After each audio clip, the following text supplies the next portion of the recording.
I'd say in life, you sit outside of family, but one of my biggest role models was always my grandma. Yeah. And she taught me a ton about how the world works. She had a really full career in her own right as a lab technician and ended up running the lab for a while back when it was Sumter Regional Hospital. And she just taught me about how to treat humans too, because she talked a lot about when integration happened and you know how big of a deal. She had 6 kids, so how big of a deal that was at the time. And she wrote an op-ed for the newspaper because she had heard all the discord and everything in the community. And one of the things that she repeated from that often was that we're not put on this earth to see through other people, but to see other people through.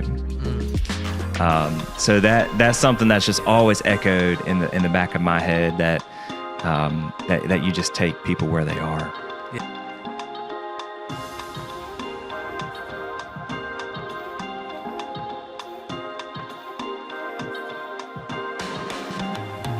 Welcome to the Americus Podcast, where we're learning what it means to become a next level neighbor, creating a place we enjoy with the people we love. I'm your host, John Schroeder, and today I'm joined by Jonathan Gibson. Jonathan, thank you so much for coming on the podcast. Hey, it's my pleasure. I appreciate you having me. Well, so you're a part of the Georgia Farm Bureau, and tell us a little bit about what that company does and why you enjoy your work there. Sure. Georgia Farm Bureau, first and foremost, is a member-based organization that is focused on agricultural advocacy. It takes many forms, so it's in the legislature where things like the Farm Bill are being debated as we speak. It also takes place right in local communities, so we have an office in nearly every county in Georgia. There's one lacking. That's a good trivia question for you to figure out which one that is. But in the community, we're involved in schools. I'm part of the Doherty County Farm Bureau as the agency manager there. So we're involved in the YMCA summer camp program, their after-school program, help them plant their garden every year. Also involved in just the local elementary schools, trying to teach kids that agriculture is a viable career path. Agriculture is Georgia's #1 industry. So that's not often on the top 5 list of what do you want to be when you grow up, be a farmer. But it's not just about being a farmer. There's so many pieces to our economy that touches agriculture that you can really pick your own path and still be a part of that #1 industry. Yeah. So what drawed you to being a part of this particular company? Sure. So first, I'd say that I came with experience in insurance, but in a corporate setting. So I loved that Farm Bureau had that family aspect to it. So when I started hearing them say faith, family, and then Farm Bureau, I kind of knew that's how I could use my expertise in insurance, but also do it with a mission. So we started writing insurance for farmers as part of that membership organization. We started opening it up to non-farmers, but those that are members still, so who support agriculture. Okay. So the value of family, faith, farming, those things are important to you. When we think about family, for example, great value of what it means to even be a next level neighbor is to be family oriented, to be a person who not only cares about their families, but also the families that are around them, paying attention to what's going on. In a world where you can go to the internet and find some relationships and then walk out your door and maybe not know who your neighbors are. Those are the things that we love to see come back and really take more of a charge in our lives. So when you think about family, it seems to me that if family is important to you, where does that come from? What was your family dynamic like growing up? Sure. So I grew up on a farm, as we're talking about agriculture, but it was more of a petting zoo. We had exotic animals like emus and llamas and peacocks and miniature horses and donkeys. But was that like a family affair? Was like mom and dad all in? Or? Totally family affair. Like, lived next door to my grandparents and then several aunts and uncles and cousins who all lived in the same, 11-acre plot or so. Wow. So I think that comes from it. Have a big family on both sides too. That's a big piece of it. Yeah. So were you the middle child? Were you the oldest or what? Definitely the middle child. Okay. Absolutely. Okay. And what did your parents do? Like, what was it like growing up in your household outside of just the farm and things like that? Sure. So my dad is with the Sumter County Sheriff's Department, has been my whole life. So I grew up with a cop for a dad. Everyone knew him before they knew me, which meant I always had to behave. But he also, just like many public servants, worked several jobs. I mean, so not only did he have his day job at the Sumter County Sheriff's Department, oftentimes he worked at Plains Police Department too, at nights and weekends. So super great work ethic. I learned that from both of my parents. My mom stayed home with us for a while and then got back into the workforce working at the school that we attended. We went to Sly County. So we went out of county because she worked there. So throughout most of my education, she was there, but then ended up taking a job at the courthouse here. So she's moved up to a couple of different positions there, and now she manages essentially the judges. So she takes care of the business of the court is her job. Nice. Yeah, I think about having a cop for a dad. I think that would be tough. Very, very, very unique. My first speeding ticket that I got, he made me dress up in a suit, write an essay about why I shouldn't have been speeding, and then go present that essay to the judge. And ultimately I learned just so that he would throw it out so our insurance rates didn't go up. But he taught me a lesson with it too, that, you take responsibility for your actions and you learn from them. Yeah. I was thinking through just, going to school and having friends and trying to, wanting to rebel, but then going like, this is not going to be good. Yeah. There's no way I'm going to be able to get out of any of this. Oh, I was a total goody two shoes. Like I never got in trouble at school. I ended up being a salutatorian, so I was like teacher's pet and everything. So, what about your other siblings? Were they as cool about it? So my sister ended up going into law enforcement as well. Okay. So she's a community supervision officer. Nice. In the Savannah area. Okay. My brother also, my older brother, younger sister. He ended up going into law enforcement as well, and he's a corrections officer. Wow. So everybody but me. And I try to steer clear of law enforcement. Yeah, no, it's I think that's a really, really important job. It is. We just had who was it? We had Sheriff Eric Bryant come on, and just the, obviously policing has always been important.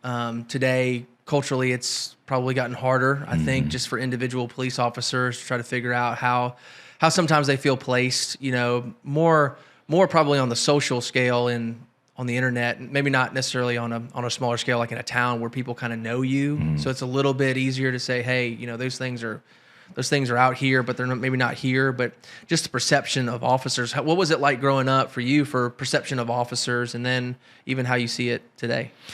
Yeah, I grew up going through Walmart and my dad speaking to every single person we passed, just because everyone knew him and he knew everyone. And one time I remember so vividly that someone came up to him, shook his hand, had a conversation with him for a while. And thanked him. And so when we walked away, I said, Dad, why is he telling you thank you? And he said, oh, I just had arrested him a while back. And I'm like, well, why is he thanking you for that? And he's like, no, he's just thanking me for treating him like a human. Wow. And so that was formative for me as a kid to really, I understand policing as what my dad did every day. Yeah. And I didn't really have that thought process that maybe not everyone had that same interaction with police in their lives until then, that, wow, what a testament to how my dad does this, that he's got people that will thank him afterward just for treating him like a human. And that was just so basic. But that's my dad, though, is that he sees every single human just at the moment they're in and tries to, in the worst moment of their life, just try to be a little bit of light.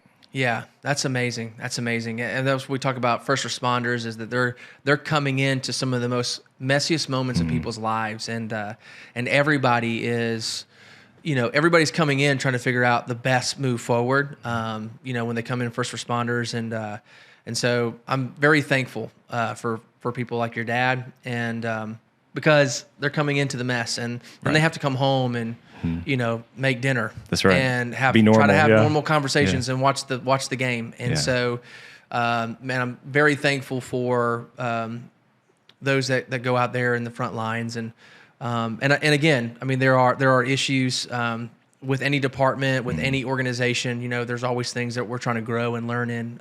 So hopefully people continue to see Sumter County and their police officers here. The county officers are amazing, good people who truly, truly love this community and are here and don't just do things and walk away. They try to invest a lot. So it's really great to have police officers here that were willing to do that. I agree, and we are really fortunate in our area that we do have a different style of community that.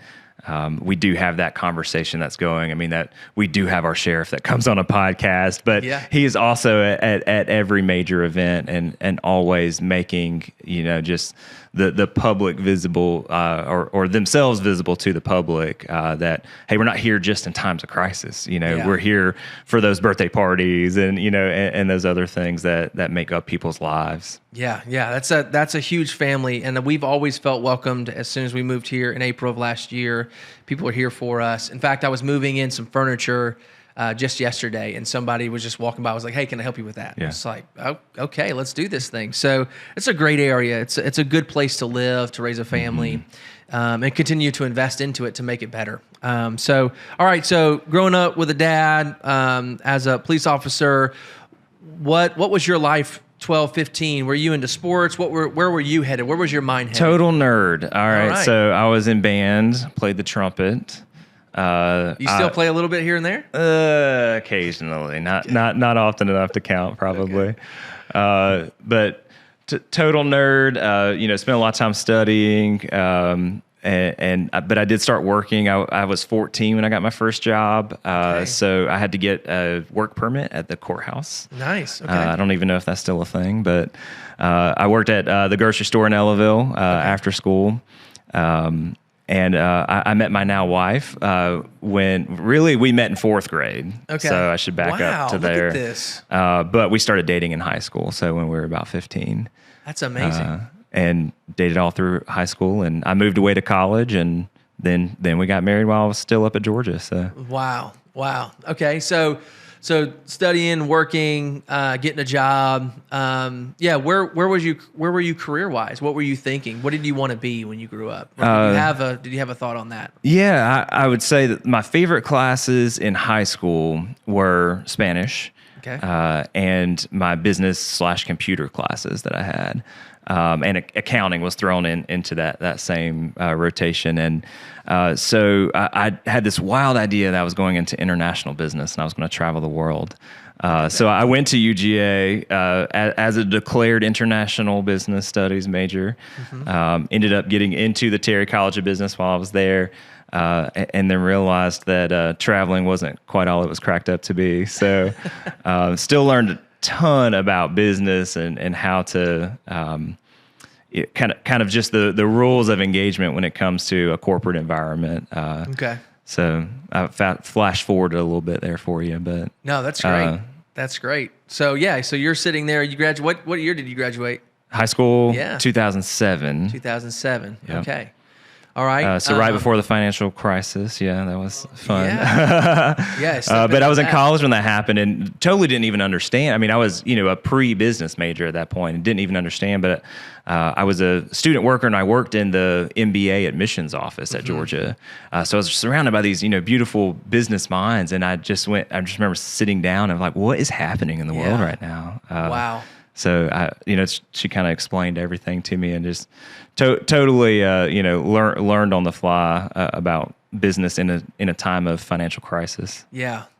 Gosh, I don't remember it like I should. It feels far away, but yeah, there's a lot of patterns that we can learn from to make sure that we don't fall into that as safely as we can. Going into college. Going to Georgia, UGA, that's great. We love Georgia here. Absolutely. Go Dogs. Great. Yeah, that's right. Go Dogs. There's so many players going to Seattle, right? No, the Eagles. Philadelphia Eagles, man. That's huge, man. It's just fun stuff. Yeah, so going into college, you realize, okay, maybe my path is not international stuff. You're dating your girlfriend at the time still, like in college, or are you? Yeah, we got married right before my junior year. Okay.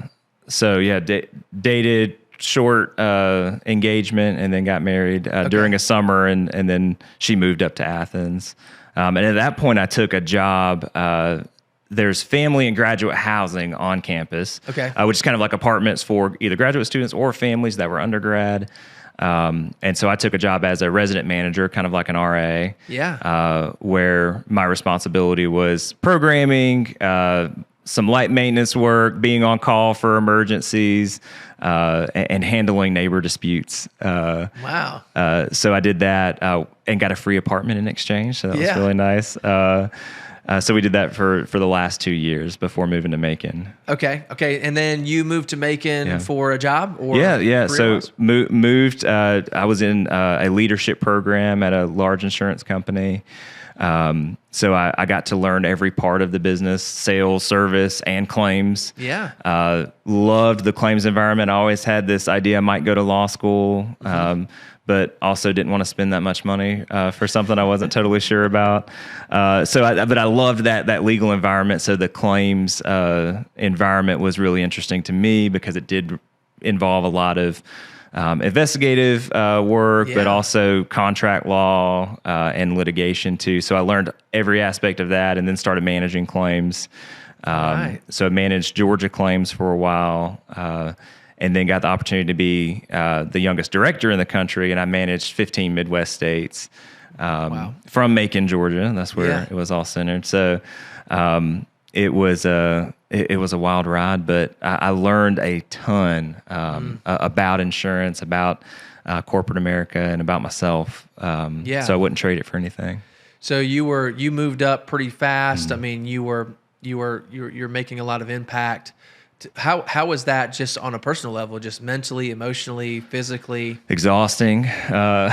I'd say too, we were new parents too during that time period. So I had both of our sons, and then I really started realizing I wasn't seeing them. So I would peek on before they woke up, and then home after they were already in bed. And then oftentimes on weekends, just so exhausted that, I was sleeping or working emails still and that kind of thing. So I just didn't have a great balance of home and life.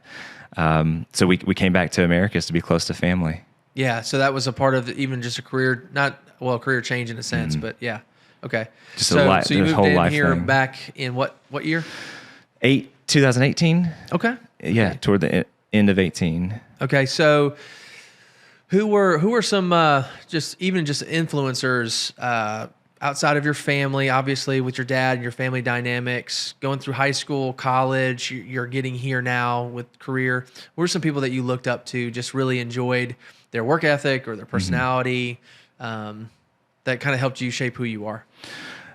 Great question. Ton of mentors in my life. I wouldn't be here without them. I did have several mentors while working for the other company, and they taught me a lot about how to succeed in work. I'd say in life, you said outside of family, but one of my biggest role models was always my grandma. Yeah. And she taught me a ton about how the world works. She had a really full career in her own right as a lab technician, and ended up running the lab for a while back when it was Sumter Regional Hospital. And she just taught me about how to treat humans too, because she talked a lot about when integration happened and how big of a deal. She had 6 kids, so how big of a deal that was at the time. And she wrote an op-ed for the newspaper because she had heard all the discord and everything in the community. And one of the things that she repeated from that often was that we're not put on this earth to see through other people, but to see other people through. So that's something that's just always echoed in the back of my head, that you just take people where they are. Yeah, that's huge. That's a huge value. So glad that you shared that. I mean, I love that. So obviously that's helped shape you just relationally, meeting people where they are, talking to them. So with that, you're here in Americus. You're working for now the Farm Bureau, Georgia Farm Bureau. So tell me a little bit more about what is farming like in Georgia? So farming takes many forms. It is not always the old school picture that you see on the wall of a hay farmer with a pitchfork. It's not this old idealized version. I mean, it's hard work. It is really technologically advanced now. So there are so many things about farming that have made it more efficient. But it still at its basics is really hard work, and you have some that farmers that are row crop farmers that are going to grow peanuts and soybeans and corn. But then you also have poultry farmers, and their lives look very different. Whereas someone who's doing row crops might, their seasons may dictate their work. Whereas a poultry farmer, that it's a more day to day, and everything matters, because if the fans go out and the chickens can't breathe and they all die, then you've lost a lot of money. Yeah. So it's but I don't think any of them claim that it's easy. But it's super important to our economy. Okay, so I always have this question about the time change. Tell me a little bit about this time change. Historically, I think it has to do with agriculture, right? With farmers and times of day, and now they're going to change that, or they might not. Tell me what's going on. That's a good question. Know? I'm not the expert on this at all. I have some opinions, but yeah, I think supposedly it was to help with harvest, to have a few extra daylight hours. During times when you needed to harvest crops. It's just so old school now. I mean, every tractor has lights on it. I mean, it's so not necessary now. But I did recently hear an article on NPR about how it really does affect the economy, though, because when there are later light hours, there are more people out and going to restaurants, going to shops, and things like that. Whereas when it gets dark earlier, people aren't out spending that money in the evenings. They just go home after work. Yeah. So that was pretty interesting to me. But there is a lot of debate about whether, should you keep standard time, or do we keep daylight saving time? I'm more of a fan of standard time, but everybody's got an opinion on it, I think. So who knows what's going to happen? I don't know. All I know is 2 times a year I got to make sure for my church Sunday morning, am I supposed to go early, or I can't remember? Those are the only times I ever really think about it. So, and interestingly enough, to bring this back to insurance, is that there is an increased frequency of accidents during time changes. Wow. So your commute looks different, whether that's light or dark. So if you're traveling more in the dark, there's generally more deer strikes, but also just carelessness accidents, because things look different and feel different. So when someone's out of their routine, they're more likely to have an accident. Wow. It's the same theory behind when you move, that causes an increased frequency in accidents, because you have a different commute and a different set of streets that you go on. So there are things like getting married that change your frequency of accidents. So it's pretty wild when you put some big numbers to things and what patterns you can pick out. Yeah, I would say that I like the lighter times throughout the the evening. It's a good thing to in my opinion. But and there's a natural change to the length of days. And who are we to change that? Because that's really all it is you're just change. It's going to naturally change. Days will be longer and be shorter based on the season. Yeah. But you're just artificially changing that, moving it around. So.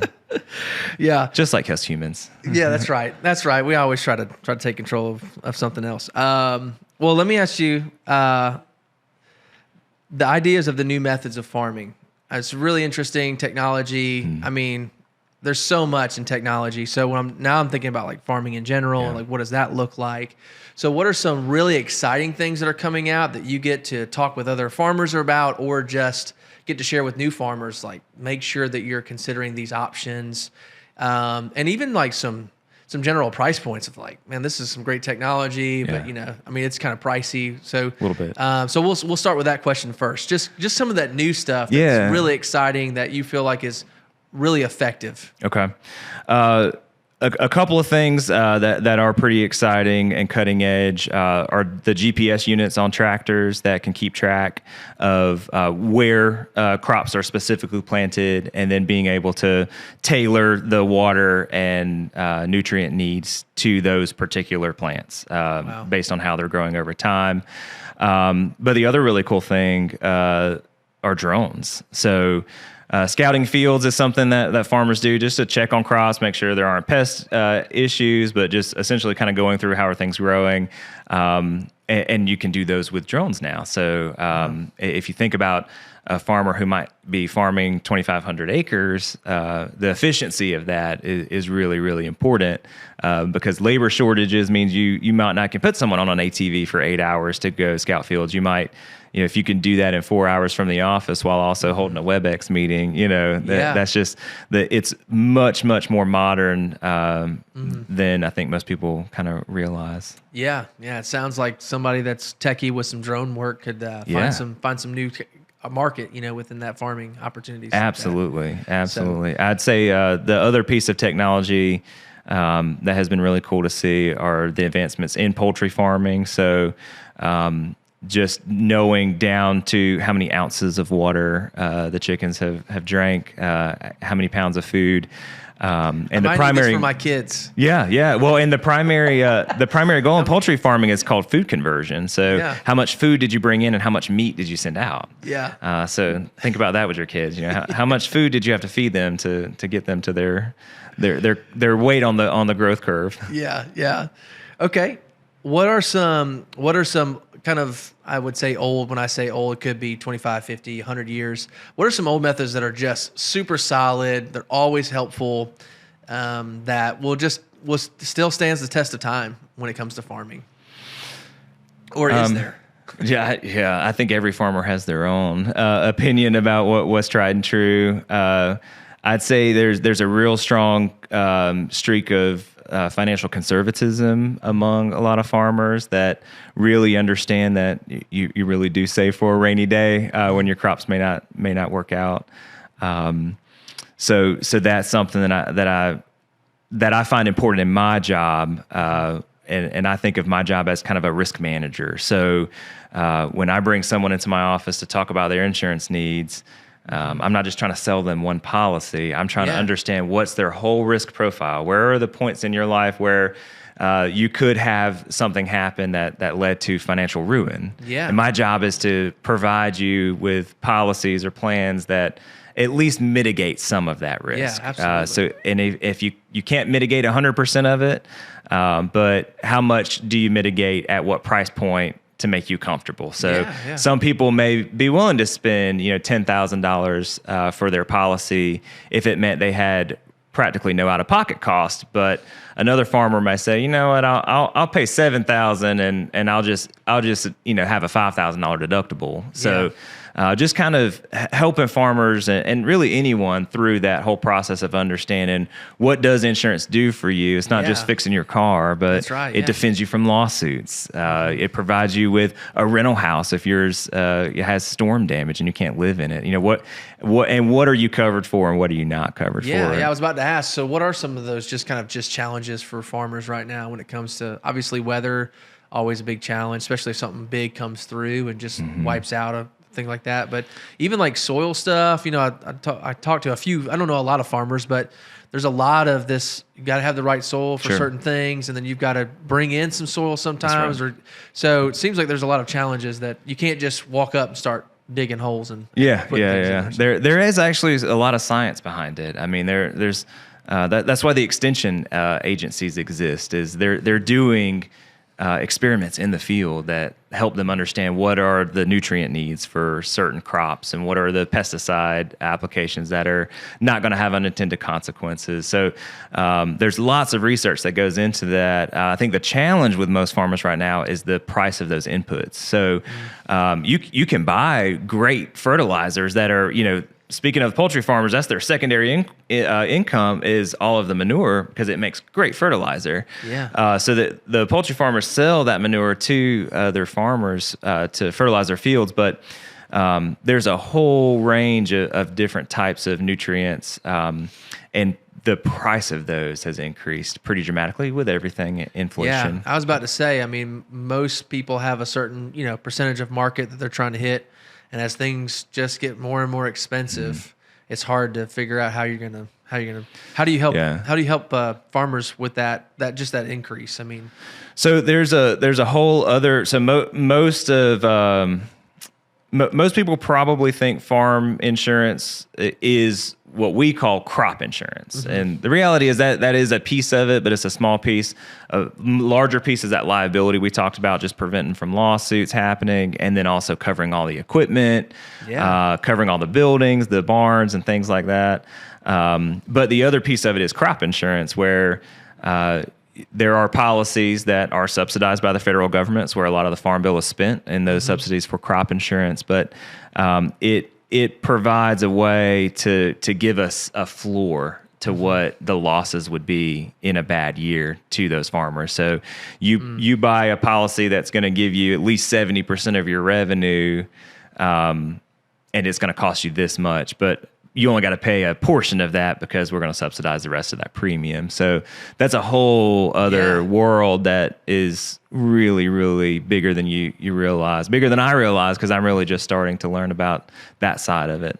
Yeah. Well, it's always good to have people that do what you do, that are personable and relatable and can get to you and say, look, I've got an issue with this, or like you said, this thing is going down. What do I need to do?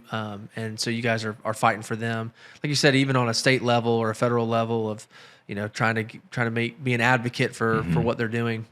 So, because we need farmers. We will always need farmers. That's right. I mean, technology is great, but we're always going to need people on the ground. That's right. Making impact. So, and given space to do that. So do you see, as you work with farmers, do you see an increase of farmland or a decrease in farmland? What's the trend?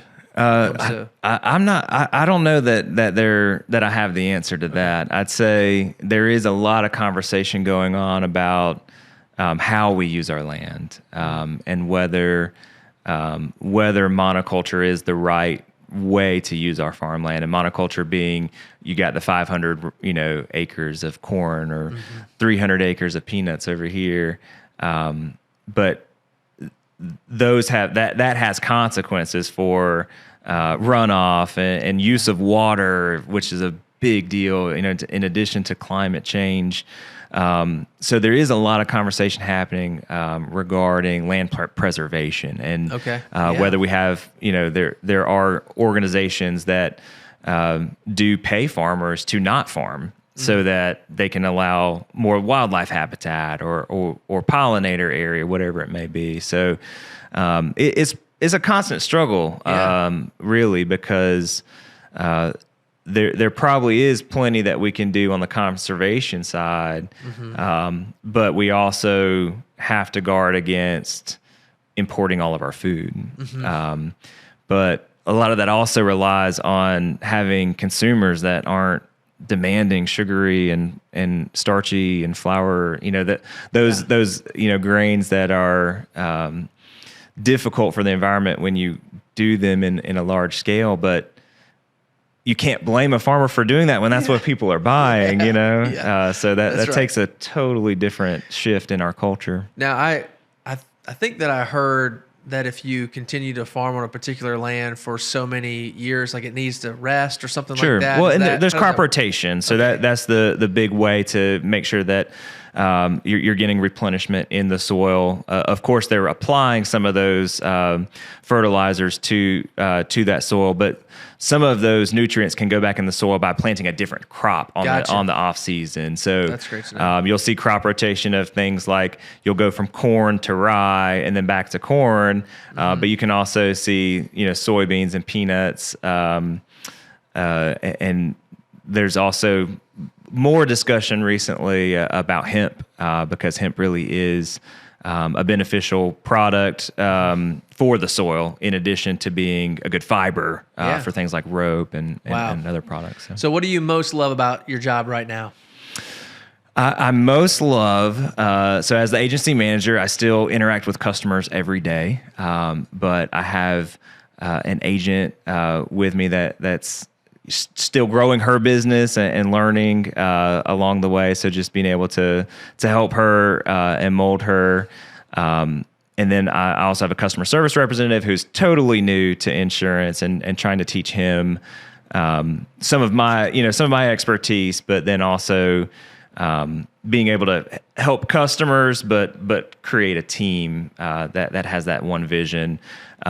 What's beautiful about Farm Bureau is that we take that relationship approach. So what we call an insurance review, which is really just, hey, you book in 45 minutes with me and me sitting down with you, going over those risks that we talked about. What cars do you have? What kind of activities do you do outside of work? What's your house look like? Are there any hazards around there? What are your business ventures and things like that?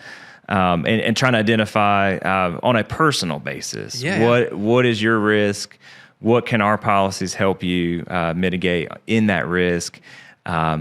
And then also, but if you walk away and don't buy that policy, I still did my job because I helped you understand insurance. I introduced you to Farm Bureau because at least at the minimum, you're going to walk away paying $35 a year to be a member of Farm Bureau. You don't have to buy insurance with me. Put your $35 toward making sure that farmers have a voice because we are the largest member-based ag group in Georgia. So we're the elephant in the room when ag policy starts getting talked about. So I did my job if I helped you, just appreciate that with your $35 contribution. So that's great. That's great. How is your family time now? You talked about prior to moving and doing this now. Do you feel like you're getting more of that time with your family? Oh, absolutely. It's been awesome, amazing. I don't think this week might not be a good example, but really, I'm home for dinner every night, which matters to me. Matters to my wife, matters to my kids. I stopped by quickly on my way here, and they're like, "I thought you were going to be late tonight." I was like, "Well, I've come to say hey." So they're used to that. That's the norm rather than the exception. That I'm home. That's the norm. I generally don't work on weekends either, which is wonderful because I have a lot of jobs at home too. So.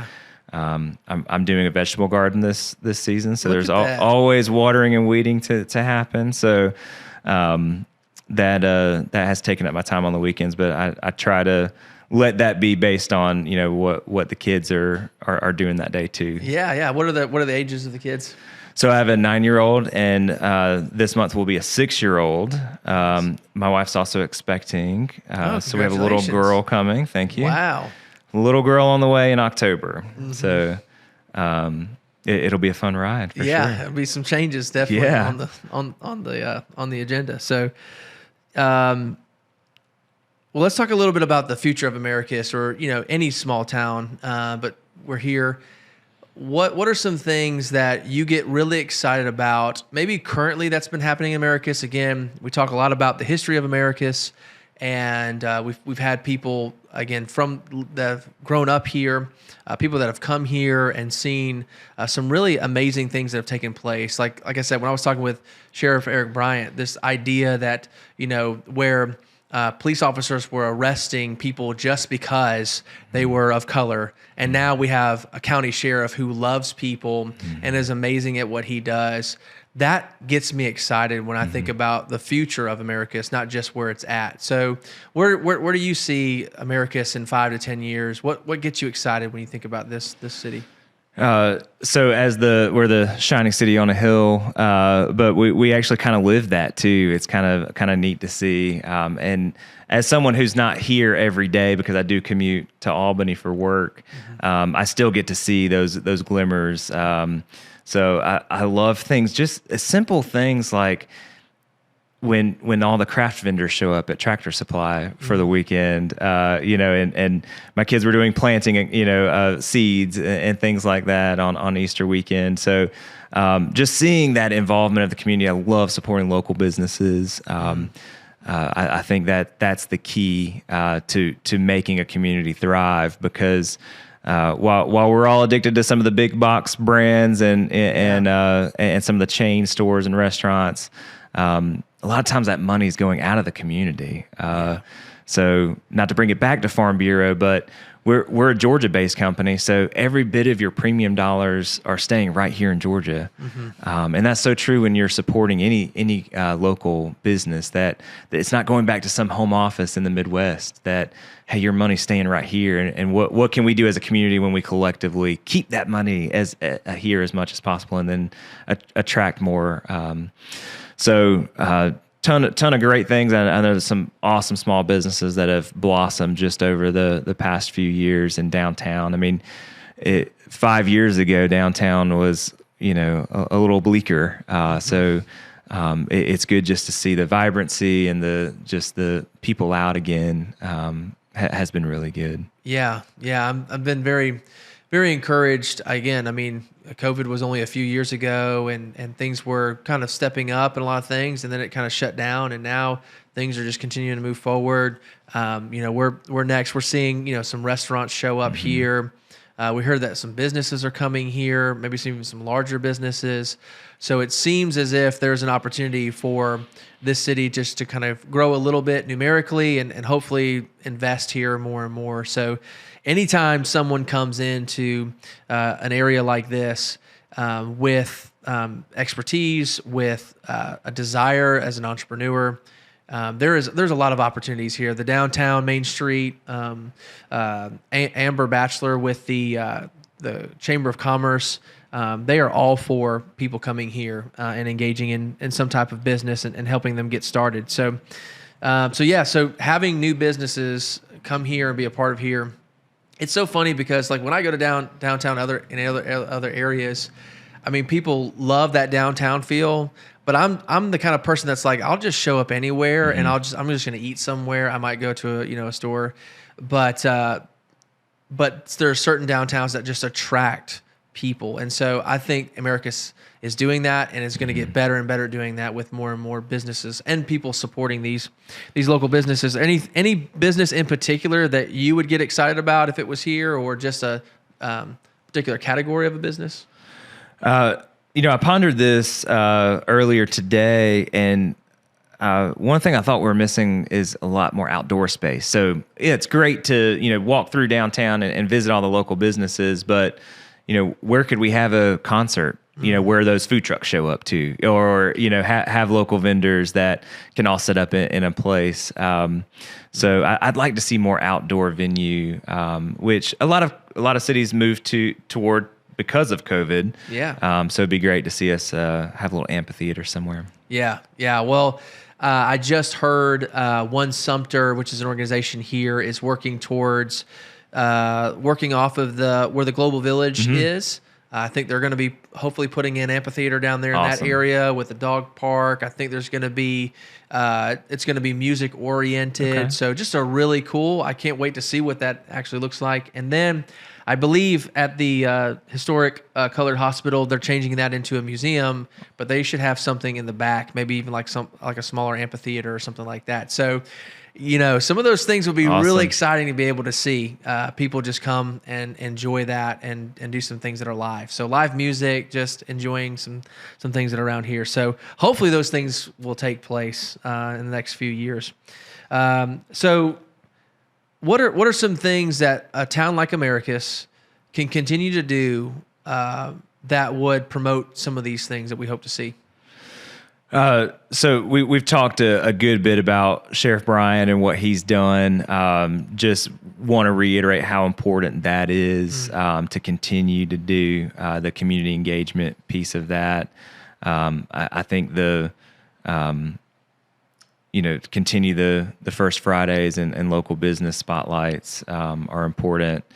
And I think also just continue things like this, like having conversations with people. It's unfortunately like a lost art, where too often you're just waiting to respond to what the pundit says, or like what are the political buzzwords of the week, rather than just saying, national politics don't really affect our day to day nearly as much as we think it does. And just sitting down and having coffee with a neighbor and learning from each other more than just who can scream the loudest. Yeah, that's a good. That's what's great about Americus is I don't think there's, of course, they're not 100% of the people that live here are going to be nice to everyone, but I think when compared to other places I've lived, you do see that there is that approach of asking questions first rather than assuming, and really, we kind of have that tendency here to just leave people alone.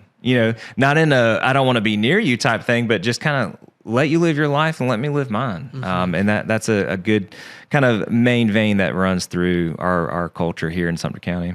Yeah. I think that would be a huge encouragement for us to, not look at the internet that's talking about some other city and then just feel like that has to be Americus. Like that, they're talking about Americus, instead of going, let me get off of this feed and let me go talk to somebody and see what they really feel and what they believe and what they say, about those things. So Americus definitely, if it continues to go in that direction, it's going to continue to be a community that people want to come to when they're here and say, yeah, feels great. Is there anything that Americus, that you've noticed that, is we would rather not do if we were if things were taking place and thriving? We don't want to do. I'll never be in support of traffic cameras.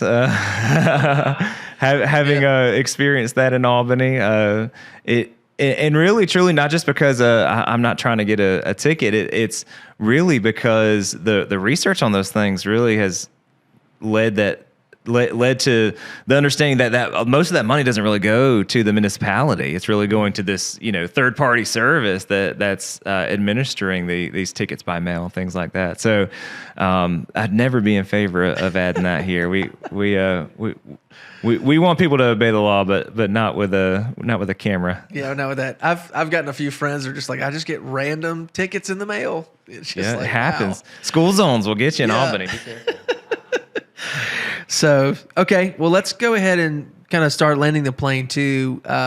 We normally do what's called rapid fire questions, just to get a chance to get to know you a little bit better as well. Here's a good question. What are some things that people most likely misunderstand about you? That my kindness is weakness. I'm generally a pretty forgiving and kind person, and sometimes that means that people think that I'm a pushover. That's one, and two, that I've always been made fun of for my Southern accent, especially when I went to Athens. So a lot of people. You're still in Georgia, but I know it's so different. Like a Southern it's Georgia, so different. Northern. It's a real thing. So I actually kind of shed my accent for a while, being back in America. It's definitely back, but I think that's always just tied to how smart of a person you are. So sometimes that works for your advantage. You can pretend to be dumb and until you don't have to be anymore. Yeah, absolutely. All right, if you had, let's say, $10,000, somebody gave you some plane tickets, where are you and your family going?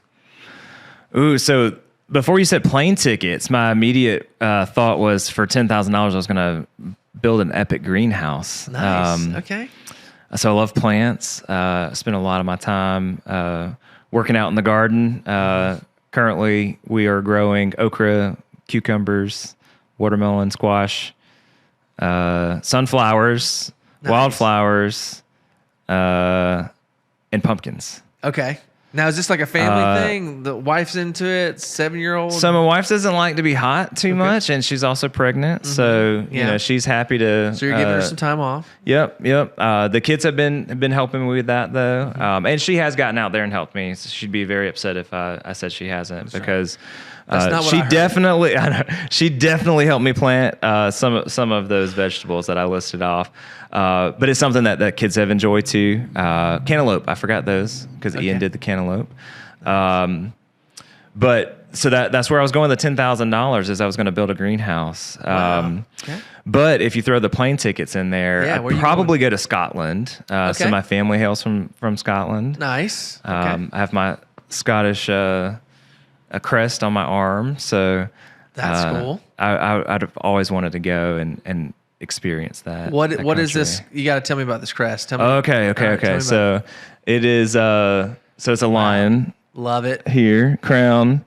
So the tribe was called the Son of Gib. So that's Gibson now. And when I was pretty young, I mentioned earlier that I was always the one talking to adults as a kid, and so when I went to church, I always had the LOL group, the little old ladies that would all I always had friendships with, and some of my favorite folks went to Scotland, and they brought me back some things with this crest, so a keychain and a few little mementos, and they brought a little fact sheet about the Gibson clan. And they were known for two things: their short stature and their painting ability. What? So I got the short stature, but not the painting ability. Okay. But my grandfather was an amazing painter, just unbelievable, and spent a lot of his What kind of paintings? mostly nautical themed. So he was in the Navy. Okay. So that's where home was for him, was on the sea. So he painted a lot of ships, a lot of shorelines, a lot of submarines, that kind of thing. So he was an amazing artist. I got zero of that artistic ability, but he was 4'11" too. So he was short and a painter. Okay. So I always thought that was really cool. Yeah, got off on a tangent about the Son of Gib. No, that's great. I like that. What is your favorite family and friend activity? Is it gardening, or is there another family activity you guys like doing? I'd probably say for me it's gardening. I don't think the kids would agree with that, but we just enjoy being outside though, even if we're not gardening. So my kids are big bike riders, on the trampoline every day. Just athletic kids in general. They like to do races, Nice. see who can sprint the fastest. So far I always win, but Yeah. I'm not going to let them win Keep until they working on earn it. man. Or just going for rides. So my parents have a mule side by side that we just that's go cool. riding. So I like to be outside as much as possible. I'd say our other activities though, love yard sales. That's one great thing about Americus is Yeah, great yard sales. there are some great yard sales around. Great thrifting to be had, that kind of thing. Do y'all ever go to the Mustard Seed? Oh yeah, love man, the mustard seed. It's a great little spot, man. It is. And just beautiful people there too. It's super fun. All right, are you kind of a technology guy? Is there No, anything not that at all. that you're interested in getting, or there's like a new technology you wish you had? Not really. So I do wear an Apple Watch, which is like Nice. the most technology I do, but I just do that mostly to track my runs. Okay. Because I'm a runner. I like to run at least 3 times a week. But And when but you run, where how many miles are we going, or is it just more for exercise? it's kind of the exercise. I try not to, be too hard on myself, because I did that for a while where I, get mad about my times, and now I don't really care Just what the time is. It's just, it is you're what just it out is. and about, yeah. So just try to do 20, 30 minutes. That might be 2-3 miles, might be a mile and a half, like it was just depending on how slow we are all that day. But other than my Apple Watch, not a tech person at all. So I have to use technology in my job every day. Just being on the computer a lot, answering emails. So when I get home, I try to unplug as much as possible. It helps that we live in the country and have very little internet access. Yeah. So we the best internet we have is whatever we can patch through our phones. And that is tragic for my kids who would much rather stream YouTube all day. But it does force us to kind of to be more present. And I just kind of avoid technology. I'm not. I have a Facebook. I never get on it. It's something that I just have. It's kind of gradually migrated out of my life, and technology is not something I've really embraced. Kind of a late adopter for most things. You're unique. I mean, your age, I'm trying to think. I graduated in 2003. I mean, I was born in 1985, but we just didn't grow up with this technology. So we're like, yeah, it's great. And I find myself, engaged in it more than but it's very much like, I just want to go hang out with some folks. What are we doing? Yeah, you know? yeah. Talk on the phone. Like no one talks on the phone anymore, Yeah. but I spent Gosh, so much of my day on the phone. Did you have to ever? Oh yeah, do that? rotary phone. Absolutely. Yeah. Oh gosh. Absolutely. So fun. All right. Last question. What sport would you compete in if you were in the Olympics? If I was in the Olympics, I would not be the best runner. So even though I enjoy running and do it often, I don't think that would be for me. Gosh, I don't know. I'd probably try my hand at archery. Nice. Okay. You do a little bow?